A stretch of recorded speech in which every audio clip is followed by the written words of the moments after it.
कोई भाई बहन क्यों नहीं है? यदि मेरा भी कोई भाई बहन होता तो मैं भी उसके साथ रहता, लेकिन मेरा तो कोई भाई बहन ही नहीं है।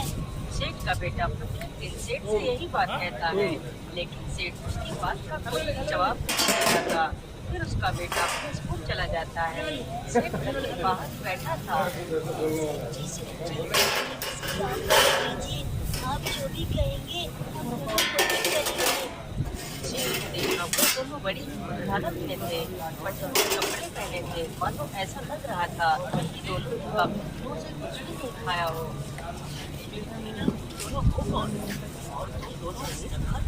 क्या दे रहा है खाने का? सीधा मेरा नाम सिद्धू है और ये मेरा छोटा भाई मोनू है।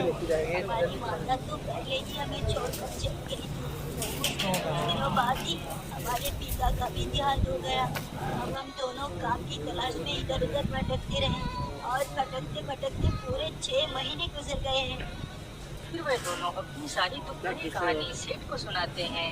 उन दोनों की यह बात सुनकर सेठ को उन दोनों पर दया आ जाती है। अरे बेटा, आज से तुम दोनों मेरे बेटे और आज से तुम दोनों हमारे साथ ही रहोगे। सेठ की यह बात सुनकर दोनों भाई बहुत खुश हो जाते हैं। उसी दिन से वह दोनों भाई सेठ के घर में ही रहने लगते हैं। सेठ उन दोनों को भी अपने बेटे के साथ ही स्कूल भेजता है।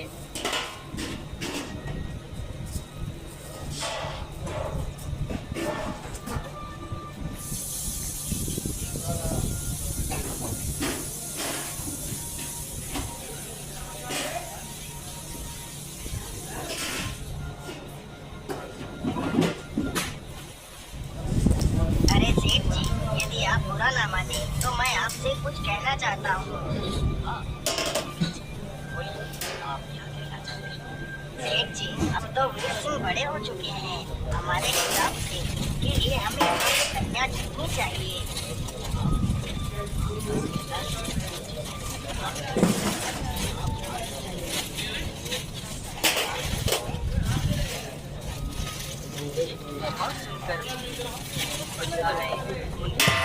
बातें दोनों भाई दोनों और मोनू छिपकर सुन लेते हैं। अरे भैया, रिंची तो वीर के लिए रिश्ता ढूंढ रहे हैं। यदि वीर का विवाह हो गया तो हमें जायदाद से कुछ भी नहीं मिलेगा।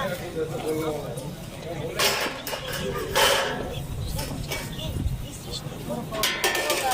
भैया, हम इस रिश्ते को छोड़ें, उससे पहले हमें मुनीम जी का पीछा करना चाहिए। आखिर वो किसके घर पर रिश्ता देखने के लिए जा रहे हैं। सोचकर दोनों भाई छिप छिप कर मुनीम का पीछा करते करते वहीं पहुंच जाते हैं जहां क्या दे रहा है खाने का? सीधा वह दोनों छिप कर मुनीम की सारी बातें सुनते हैं। यही महीने देखी जाएगी। अच्छा सेठ जी, अब मैं चलता हूँ। मुझे यह खुशखबरी अपने मालिक को भी सुनानी है। इतना कहकर मुनीम वहां से वापस चला जाता है। अरे भैया, अब तो इन दोनों का विवाह तय हो गया है। अब हम क्या करें? अरे भाई, नाम दिखा रहा फिक्र न करो। नाम इसके लिए हम दोनों कुछ न कुछ सीखेंगे।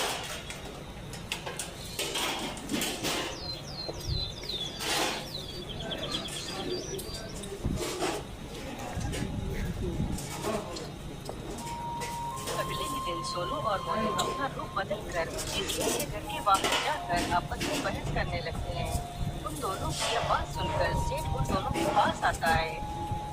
अरे भाई, क्या बात है? आप दोनों आपस में ही क्यों लड़ रहे हैं? अरे कुछ नहीं सेठ जी, ये एक ज्योतिषी है। इसने मुझे कहा था कि कल मेरा बैल मर जाएगा, तो इसकी बात सही हो गई। आज मेरा बैल मर गया है। मुझे लगता है कि मेरे बैल पर इसने कोई जादू टोना कर दिया है। अरे नहीं नहीं भाई, मैं कोई जादू टोना नहीं जानता। मैं तो सिर्फ तुम्हारा भविष्य बताया था। अरे रुको रुको, यदि तुम वास्तव में ही भविष्य बता सकते हो तो बताओ मुझे, मेरा भविष्य क्या होगा? सोनू सेठ का हाथ पकड़कर झूठ मूठ ज्योतिषी का दिखावा करता है। सेठ जी, तो आपका भविष्य बहुत ही अच्छा है, लेकिन आपसे एक बहुत बड़ा पाप होने जा रहा है। लेकिन भाई, मैं तो कोई भी पाप नहीं किया हूँ। सेठ जी, अभी आपने पाप नहीं किया है। आप का विवाह एक साथ करने जा रहे हैं। अरे मूर्ख ज्योतिषी, तुम ये क्या बकवास कर रहे हो? चलो भागो यहाँ से। दोनों के बाद सेठ की मनोरथ जगती है। अरे नहीं नहीं, ऐसा नहीं हो सकता। ये जरूर कोई पागल ही होगा। फिर वे दोनों अपने सेठ के घर से बाहर आकर वही नाटक करने लगते हैं। फिर उनका क्या दे रहा है खाने का सीधा? दोनों की हरकतें देखकर उनके पास आता है। अरे भाई क्या बात है, यही महंगे देखी जाएंगे इस यार आपस में ही क्यों लड़ रहे हैं? अरे कुछ नहीं सेठ जी, ये एक ज्योतिषी है। इसने मुझे कहा था कि कल मेरा बैल मर जाएगा, तो इसकी बात सही हो गई। आज मेरा बैल मर गया है। मुझे लगता है कि मेरे बैल पर इसने कोई जादू टोना कर दिया है। अरे नहीं नहीं भाई, मैं कोई जादू टोना नहीं जानता। मैं तो सिर्फ तुम्हारा भविष्य बताया था। फिर ठीक है, बताओ मेरा भविष्य क्या है?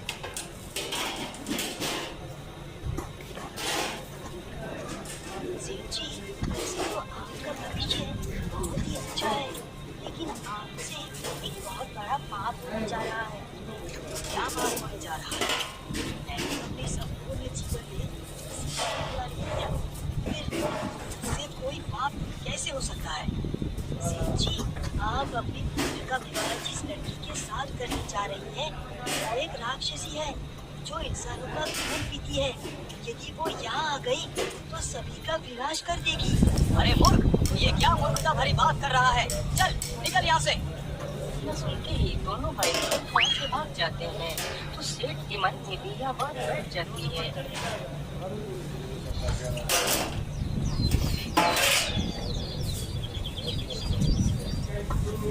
धीरे धीरे वह समय भी नजदीक आ गया जब किसी का विवाह उस लड़की के साथ होना था।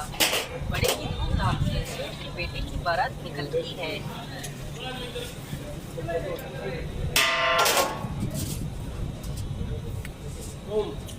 तुम